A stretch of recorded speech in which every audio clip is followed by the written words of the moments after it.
Ibu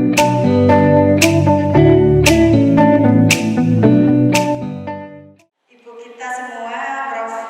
Haja Mufidah Khalil, bersedia datang, ini luar biasa.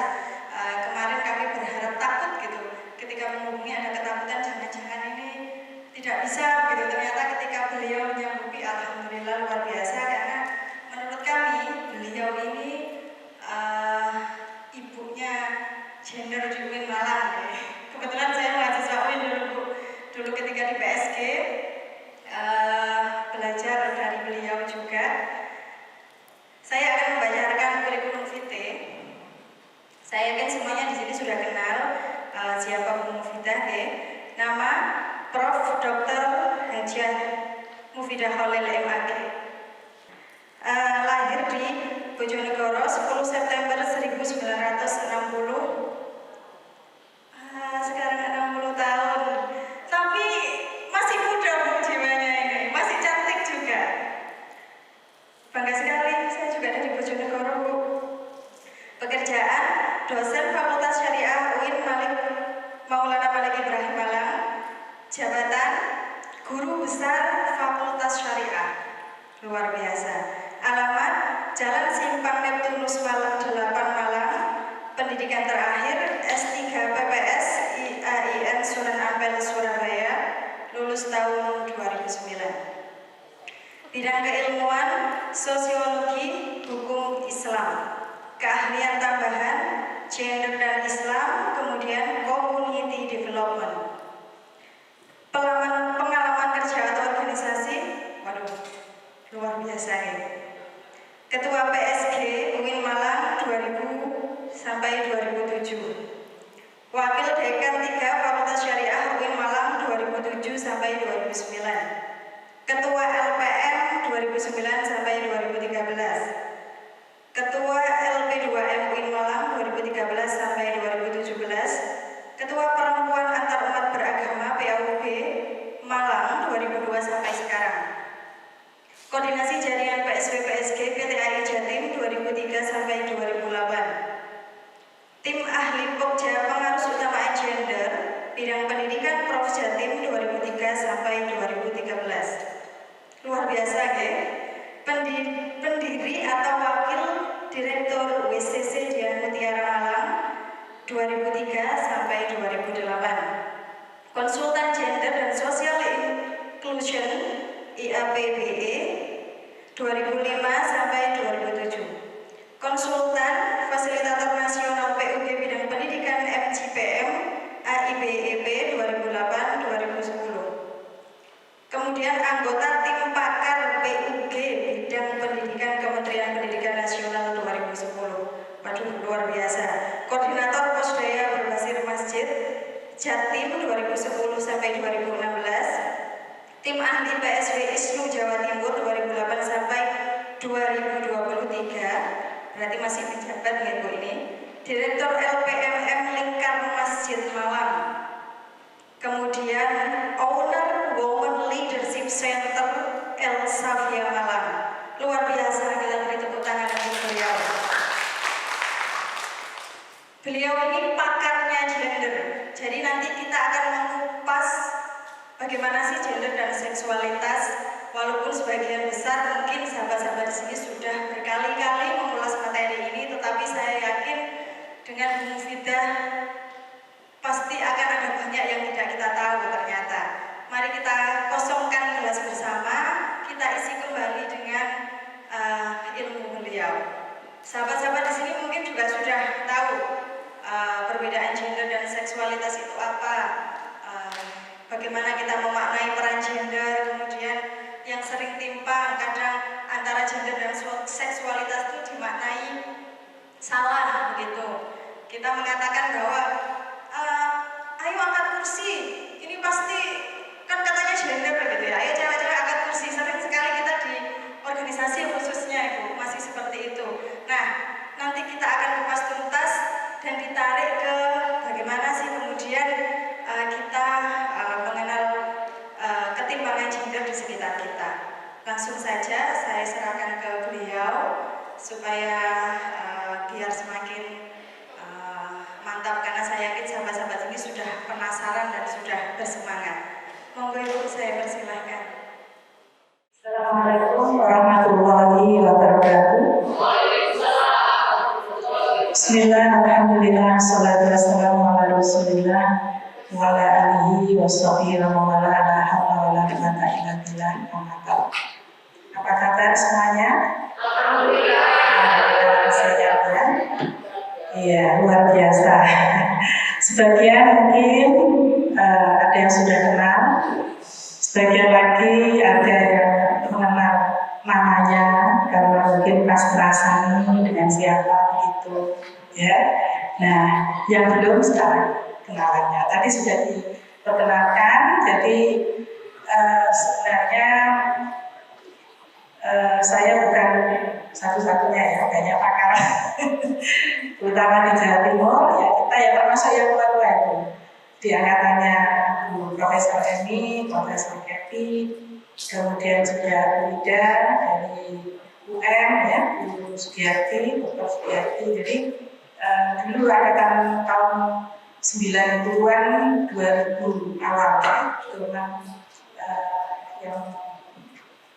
yang masih perjuangan luar biasa untuk memahamkan masyarakat, memahamkan para kolega kita kampus juga pada mahasiswa. Itu sudah luar biasa, susah payah dan penuh dengan pengorbanan ya. Nah, yang sekarang ini kita sudah enak berdiskusinya karena memang sudah terbuka, sudah banyak perubahan yang kita alami. Baik perubahan itu, baik desain maupun perubahan itu memang secara alami sebagai konstruksi sosial di mana satu sama lain saling belajar, bersentuhan, ya mungkin ada yang tidak setuju menjadi setuju, ada yang sudah setuju semakin meningkat menjadi lebih memahami lebih dalam dan seterusnya. Baik, saya diberi tugas itu kalau tidak salah begini, judulnya itu tentang gender dan gender equality ya. Kemudian lebih difokuskan pada tiga sub pembahasan ya, itu semuanya sudah saya tulis. Dan mohon maaf karena saya juga ini termasuk mencuri waktu dari kegiatan yang lain-lain, sehingga saya tidak sempat untuk membias tampilan dari slide yang saya siapkan. Jadi ini masih original. Kalau ada tempe rasa-rasa, kali ini kita ganti lagi ke original. Oke, ayo Mas. Saya tidak tahu persis di antara ini kayak Mas usia anak saya semua. Karena anak saya pertama itu usianya 36. Anak saya 36, anak saya terakhir usianya 25. Kemudian cucu saya nomor 4. Nah, aku tuh ya, maka itu cucu yang pertama sudah saya sudah SMP. Jadi ini sepertinya saya panggil Mbak dan Mas ya, supaya lebih akrab. Kayaknya yang ibu-ibu ya semuanya itu ya karena punya anak. Oke, saya akan refresh sedikit ya tentang perbedaan antara jenis kelamin dengan gender.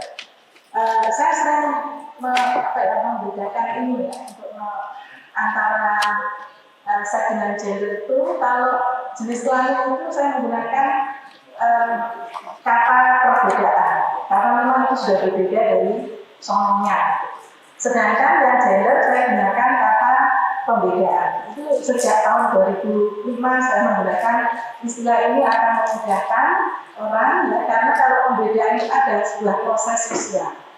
Ya, proses sosial yang memang dibedakan secara konstruksi sosial. Kalau seks itu memang adalah kodratif ya sifatnya. Kemudian peran-perannya juga begitu, peran reproduksi antara laki-laki dan perempuan yang memang sudah dibedakan dan tidak dapat dibedakan, mudah dikenali sejak lahir ya, secara umum. Kemudian yang gender adalah pembedaan, karena ada proses untuk membedakan, ya, mulai dari bagaimana menjadikan dia sebagai anak laki-laki, anak perempuan, maskulin, feminin, kemudian juga peran-perannya, ya, peran tanggung jawabnya, dan seterusnya ya, bagaimana relasi dan sebagainya. Nah itu semuanya adalah ada pada wilayah gender, ya. Kemudian ini adalah buatan manusia yang jelas bersifat sosial dapat berubah. Kemudian dapat dilakukan ya peran-peran itu oleh laki-laki dan perempuan sesuai dengan kebutuhan, sesuai dengan kesempatan, sesuai dengan kemauan, gitu ya. Sama aja dengan menjadi ibu rumah tangga itu atau menjadi bekerja di luar rumah itu mana yang harus ya, itu tidak ada yang harus, semuanya adalah pilihan.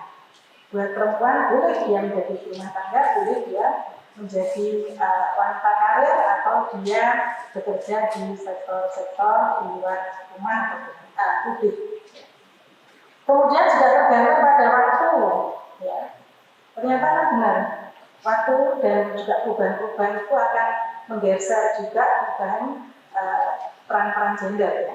Kemudian juga kepatuhan budaya. Jadi mengapa kita memang tidak bisa dipaksakan mengikuti model relasi gender yang ada di barat dan model relasi gender yang ada di Timur Tengah?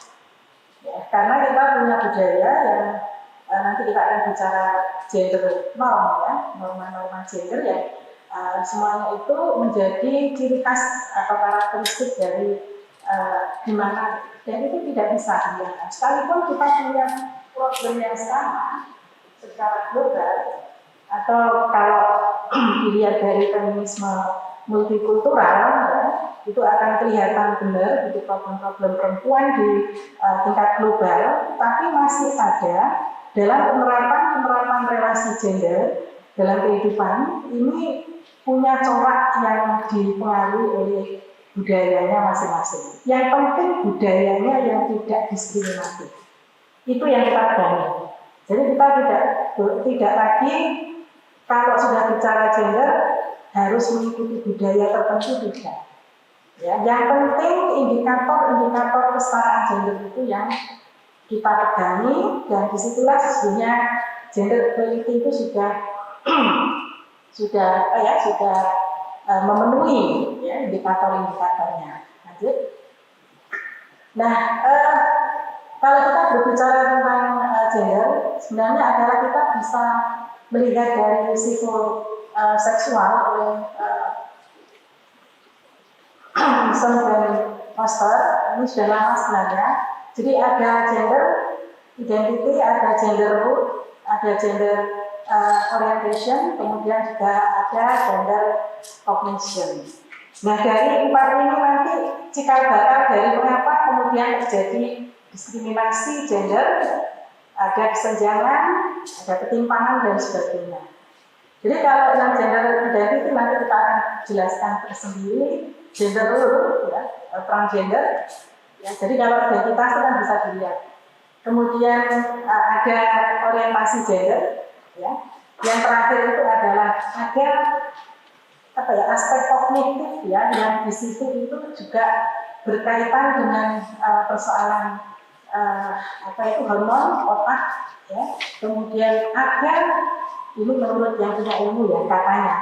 Jadi ada unsur-unsur yang di dalam hormon ya, yang saya tidak tahu apa namanya itu tidak berjenis kelamin, ada pada laki-laki dan ada pada perempuan. Ya. Dan itu kalau dilakukan sebenarnya adalah nanti akan bisa menyelesaikan persoalan-persoalan dikotomi yang diakibatkan oleh bukan hanya persoalan gender identity, tetapi juga persoalan gender role. Lanjut. Nah ini kita bicara soal identitas gender ya, dan orientasi gender. Jadi identitas gender itu keadaan psikologis yang merefleksikan perasaan dalam diri seseorang yang berkaitan dengan keberadaan diri sebagai laki-laki dan keberadaan diri kita sebagai perempuan. Ya. Jadi mudah dikenali dengan dengan organ reproduksinya masing-masing, ya, dari lahir, bahkan kalau sekarang belum lahir pun sudah bisa melalui USG, ya, jadi sudah bisa dikenali dari situ. Dan dari sisi ini itu tidak ada persoalan sebenarnya. Tapi perempuan sudah selesai, ya. Dan dikenali kalau dalam bagaimana dia merefleksikan perasaan itu dalam bergaul, kemudian juga membangun relasi, kemudian juga memahami identitasnya masing-masing, ya, mengapa saya pakai baju seperti ini, kemudian mas-mas termasuk panitia yang cowok-cowok menggunakan hem, kemudian menggunakan rambutnya pendek gitu ya, sekalipun yang dijilbabi saya yakin ada yang pendek juga gitu ya.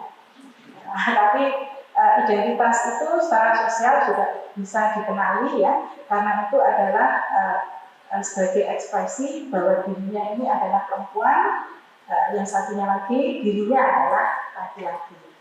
Nah, yang kedua ini yang ada problem gitu ya, tentang orientasi seksual, yaitu ketertarikan secara emosional, ya, atau secara seksual, dan romantisme yang dirasakan seorang individu terhadap individu lain. Sekarang saya tanya, tapi ini sudah berkeluarga kayaknya ya, yang belum berkeluarga misalnya, apakah Mbak ini tertarik dengan Mbak yang di sana? Ketertarikannya berbeda dengan apakah Mbak ini dengan Mas yang dari sana? Tertarik mana dengan Mas atau dengan Mbak secara seksual? Setidaknya secara romantis. Ya. Jadi inilah yang disebut dengan orientasi seksual. Tapi nanti ada juga, ya, nanti akan saya jelaskan lebih lanjut ya tentang orientasi seksual. Jadi ada tiga, yang pertama adalah ketertarikan emosional, ketertarikan seksual, dan romantisme. Ya. Kemudian orientasi seks yang tidak normal itu dulu kan mengatakan banyak orang ya, terutama yang sok tahu, lalu mengatakan bahwa orientasi seksual yang tidak yang tidak normal itu disebut dengan sakit atau gangguan mental. Ya, dia mengalami gangguan mental. Ya.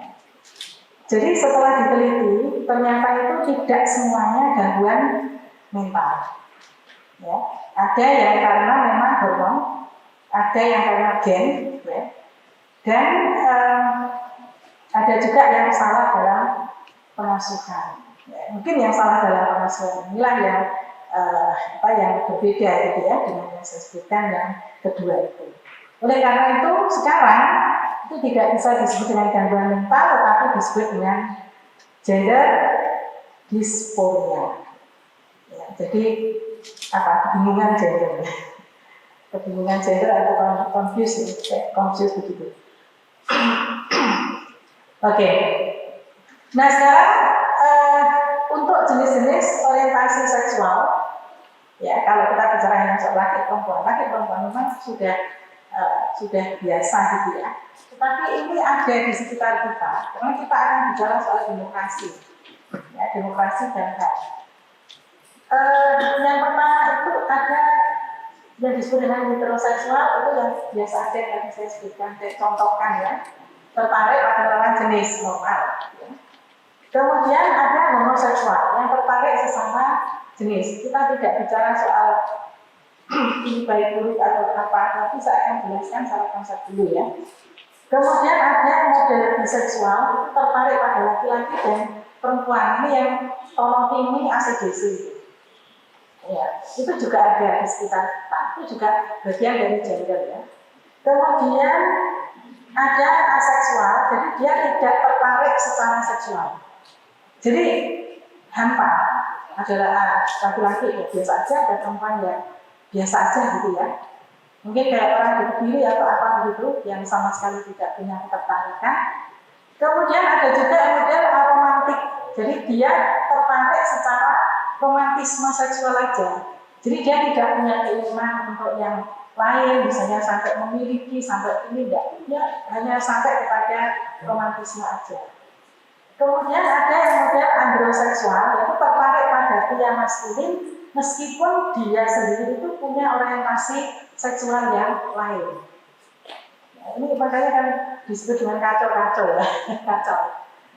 jadi tertarik pada pria maskulin meskipun dia sendiri adalah orientasi seksualnya lain. Misalnya dia juga tertarik pada perempuan, tapi ketika ada pria yang maskulin, yang maco, itu dia juga menjadi tertarik. Kemudian ada gineseksual, yaitu kebalikan dari androseksual. Jadi ke feminin ya, bukan ke maskulinnya. Lanjut. Kemudian ada demiseksual, yaitu tertarik secara seksual hanya dengan orang yang memiliki kedekatan emosional. Masih ingat ya ketika jadi produser atau siapa ya, jadi itu yang pernah, ya kayaknya jadi produser, yang pernah mewawancarai pasangan yang istrinya usianya 70 berapa tahun, kemudian menikah dengan usia berapa itu, masih 20 sekian tahun gitu, kalau nggak salah. Jadi ternyata si anak laki-laki ini yang dinikahi, yang nikah dengan mbah itu dia tidak punya ibu, tidak punya bapak, dia terlantar, tidak punya siapa-siapa, dia ikut ke mbah ini. Dari dulu dia adalah perempuan satu-satunya di dunia, yaitu ya, dia tidak bergaul dengan yang lain-lain, andai kata bergaul, tidak pernah punya tanggapan hati gitu kira-kira. Nah, jadi dia mencintai itu karena apa? Karena kebiasaan-kebiasaan dan kemudian muncul ya daya tarik tersendiri secara seksual kepada orang yang memiliki kedekatan emosional. Makanya kan yang kayak begini perlu dipahami karena ada di sekitar kita. Ya. Makanya kan apakah anak-anak dekat dengan orang tuanya dekat, tetapi dalam hal tertentu harus ada jarak supaya, makanya ada kasus incest dan sebagainya itu belum sampai ditelusuri sampai ke sini, baru sampai ke hukum, ranah hukum. Ini adalah pelanggaran hukum, maka harus diproses ya secara hukum ya, lapor ke polisi dan seterusnya. Dan Mbak Mega ini harus mengembangkan yang seperti ini untuk disampaikan kepada kita. Tidak tahu orang yang punya orientasi itu kalau dia tidak pernah mengekspresikan.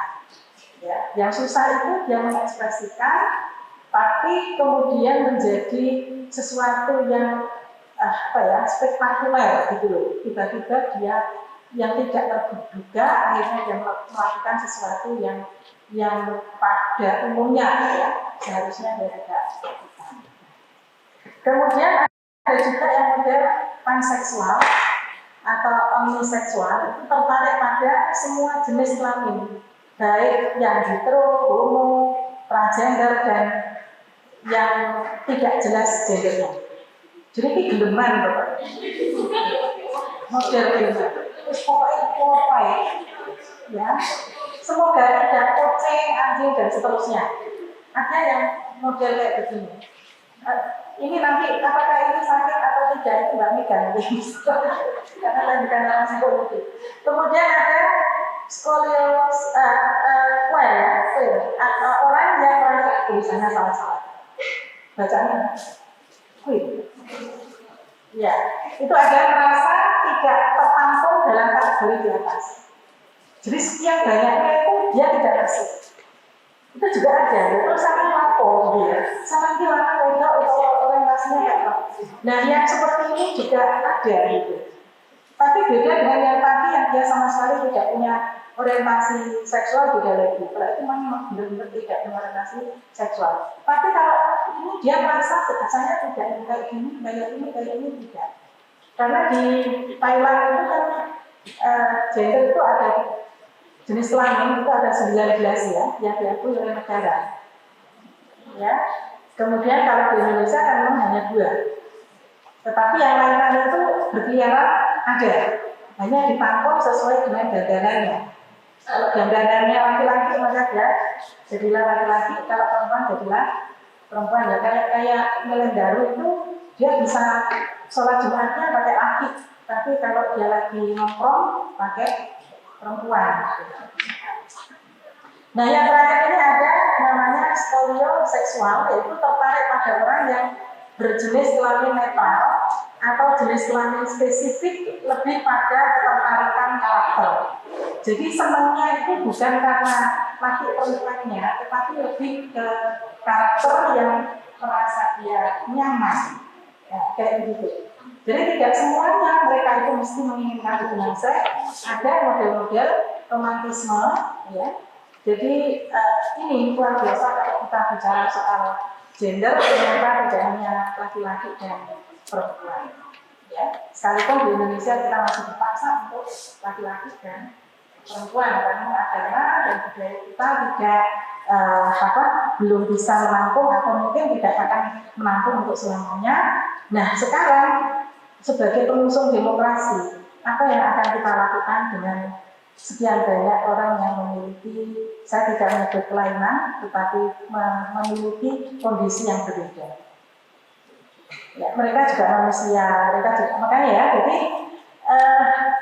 mereka juga mengalami ketidakmampuan untuk menyesuaikan diri, makanya kan sering juga kemudian ada keinginan untuk bunuh diri ya, termasuk Mbak Merlin itu kalau cerita ke saya dulu sejak tahun 2000 berapa, 2003, 2004 itu kan sudah sering saya undang di UIN Malang ya, itu baru masuk ruangan aja udah dibully dengan mahasiswa. Ya, tapi kalau sekarang mungkin sudah tidak akan dibully lagi karena orang sudah mulai bisa menerima sekalipun oleh negara, oleh agama memang masih belum mendapatkan hak. Oke, jadi saya dalam hal ini tidak sedang promosi LGBT tidak, tapi saya hanya menjelaskan secara konseptual bahwa ini adalah ada. Jadi kajiannya memang benar-benar kajian akademik. Jadi kalau di dalam ini saya ambil dari internet, kira-kira seperti ini kalau disimbolkan. Ya, jadi simbolnya sekian banyaknya itu, dan kita memang yang di ruangan ini insya Allah semuanya ada di posisi yang normal gitu ya. Nah yang tidak normal ada di sekeliling kita, tapi kita belum pasti tahu karena juga budaya kita tidak seekspresif budaya Barat misalnya, sehingga mereka-mereka yang mempunyai sesuatu yang berbeda dengan kita itu tidak selamanya bisa terekspos, tidak selamanya bisa tertangani dengan baik. Ya, seperti itu. Lanjut. Nanti tanya jawabnya nanti dulu atau ada di tengah-tengah atau biar tuntas dulu? Biar tuntas dulu ya. Oke. Nah, kalau di dalam Al-Quran itu memang tidak ada jenis kelamin yang ketiga, gitu ya. Yang ada ya ini, jadi ada pengertian yang arahnya ke pengertian seks, ada yang arahnya adalah ke pengertian gender. Jadi kalau yang seks itu disebutkan seringkali disebutkan dalam Al-Quran atau hadis itu adalah An-Dzakaru dan Al-Unsa. An-Dzakaru untuk laki-laki, Al-Unsa untuk perempuan. Jadi kalau diterjemahkan dalam bahasa Prancis itu ada female dan female.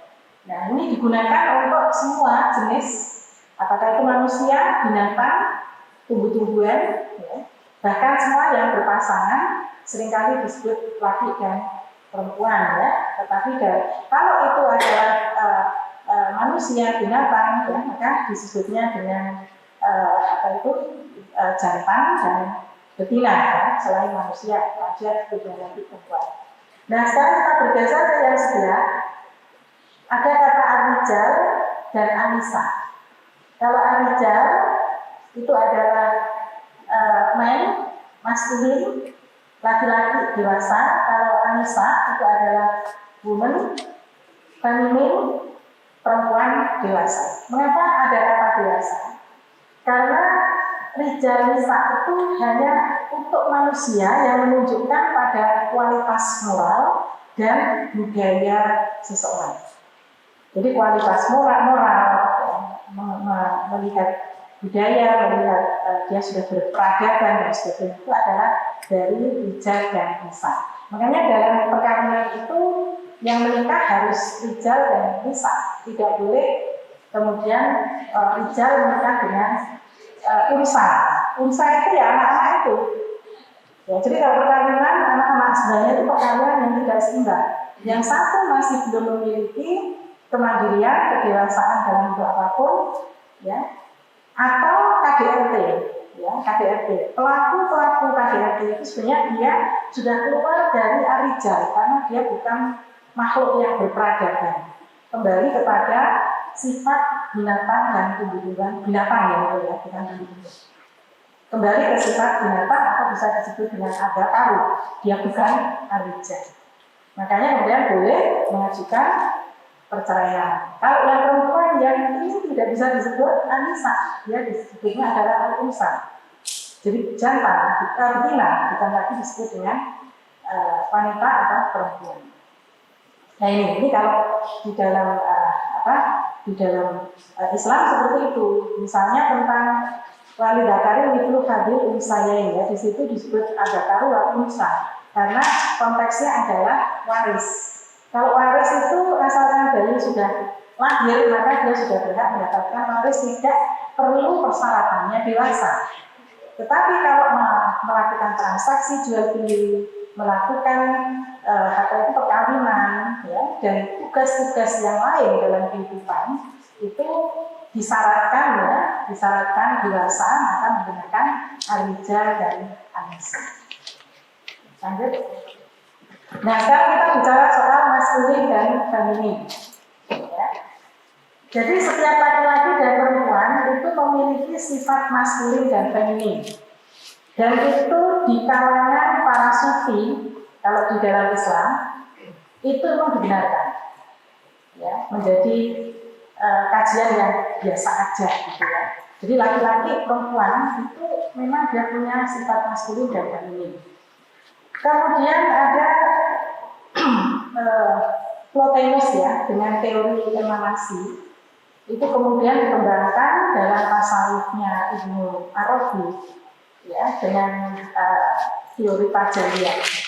Di Tuhan itu mempunyai sifat maskulin dan feminin. Kemudian dari maskulin feminin itu diberikan kepada manusia sesuai dengan tingkat kemanusiaannya. Sehingga laki-laki juga masih bisa menangis sekalipun dia bisa teriak-teriak, bisa bentak-bentak, tapi dia juga bisa menangis. Ada perempuan yang dia hamil begitu besarnya, tapi dia juga sukses melahirkan. Itu juga karena ada maskulinitas yang diberikan oleh Allah. Coba kalau tidak, ya, tidak akan lahir dari dulu. Dan banyak sekali, mengapa ibu-ibu usianya 70 tahun di tempat di kampung saya itu, di perumahan itu, ya pagi ada ibu usianya 70 tahun saya tanya, dia masih menggunakan nyuwun. Dan itu saya hitung yang di atas kepalanya itu kira-kira 10 kilo. Jadi ada sayuran itu masing-masing 2 kilo sudah berapa. Nanti ditambah lagi tahu, tempe, dan macam-macamnya itu. Ya, total kira-kira 10 kilo. Dan itu dia jalan kaki dari rumahnya ke pasar, dari pasar ke terus jalan sampai berkilo-kilo. Tiap hari juga tidak merasa capek. Karena apa? Karena memiliki maskulinitas itu. Ya. Jadi untuk pembahasan ini saja kita bisa membaca buku The Tao of Islam karyanya Sachiko Murata. Itu bukunya tebal, itu bisa tuntas kalau bicara soal ini. Dia mendekatinya melalui tradisi teologi ya, Tao. Kemudian dikaitkan dengan ajaran Islam. Nah, jadi maskulin feminin perempuan punya, laki-laki punya. Hanya persoalannya ketika maskulin feminin yang dimiliki oleh setiap manusia yang disertakan ketika roh itu ya dimasukkan, maka ketika dia masuk di jasadnya laki-laki, maka di situ laki-laki kemudian diberi hormon yang hormonnya lebih banyak Y daripada X. Yang masuk di tubuhnya perempuan, maka X-nya lebih banyak daripada Y. Ini bukan berarti diskriminatif. Ini adalah menyangkut tugas-tugas kodrati tadi. Laki-laki tidak bisa menstruasi, hamil, melahirkan, menyusui. Perempuan bisa.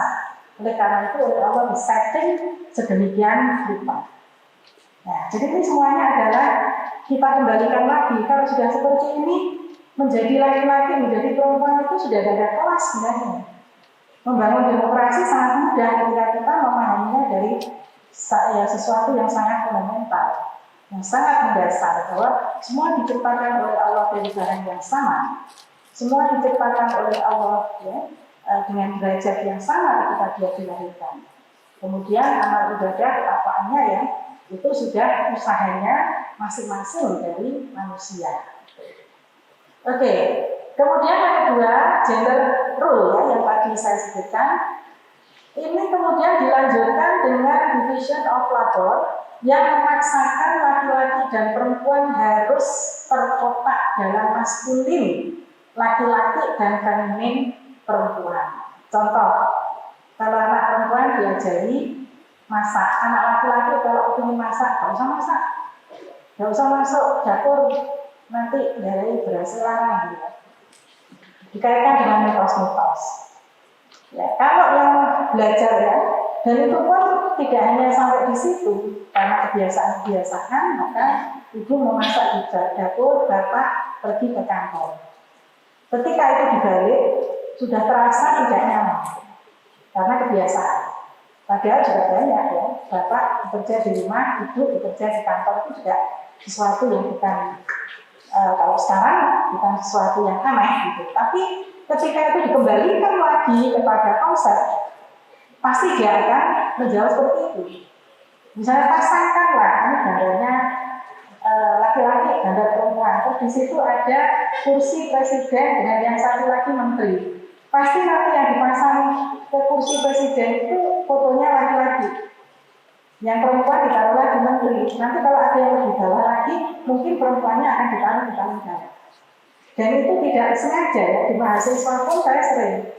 Coba ini ada nama ini, nama ini, nama ini. Masukkan yang cocok ke dalam kotak laki dan kotak apa itu peran-peran ya dalam kehidupan itu. Nanti kan seperti itu. Misalnya Murijo itu terus perempuan. Padahal Murijo laki-laki pakai mobil itu sudah banyak. Tapi nggak tahu ya, seperti itu sudah terbiasa dan disosialisasikan melalui konstruksi sosial itu kemudian menjadi sebuah ideologi seolah-olah itu adalah kebenaran yang mutlak tidak bisa diubah.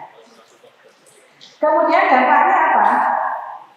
Ketika ini masuk pada budaya patriarki, maka lahirlah diskriminasi gender. Awalnya cuma pembagian kerja, dan ini dimulai dari 1800 tahun sebelum Masehi. Ketika masa Hammurabi di Mesopotamia, di daerah Mediterania ya, itu seorang Hammurabi yang dia membuat sebuah konun atau kode ya, kode namanya. Dia membuat kode bagaimana mengatur kehidupan masyarakat pasca nomaden. Nah, di situ ada pembagian kerja antara laki dan perempuan. Perempuan domestik, laki-laki publik. Karena pekerjaan pada waktu itu adalah mengandalkan otot, mengandalkan fisik. Ya. Laki-laki menjadi pemburu, perempuan menjadi masyarakat peramu. Itu awalnya kan seperti itu. Lama-kelamaan, ya, kemudian memunculkan diskriminasi karena apa? Karena aturan pertama yang kita kenal di dunia ya, yang bukan aturan agama tetapi aturan hukum ya, itu sebenarnya adalah dimulai dari Hammurabi itu. Perempuan bisa memilih, ya bukan memilih ya, dia akan terpola menjadi 3 tipologi. Pertama adalah istri, dia harus pertama istri ya. Ketika dia menjadi istri, maka dia harus berada di bukan rumah ya, dua-dua ya. Dia harus ada di situ domestik, dia tidak boleh kemana-mana. Kalau pergi kemana-mana harus izin atau diantar suaminya. Ada mahramnya. Ya, jadi mahram itu sebenarnya bukan di Islam dari dulu ada.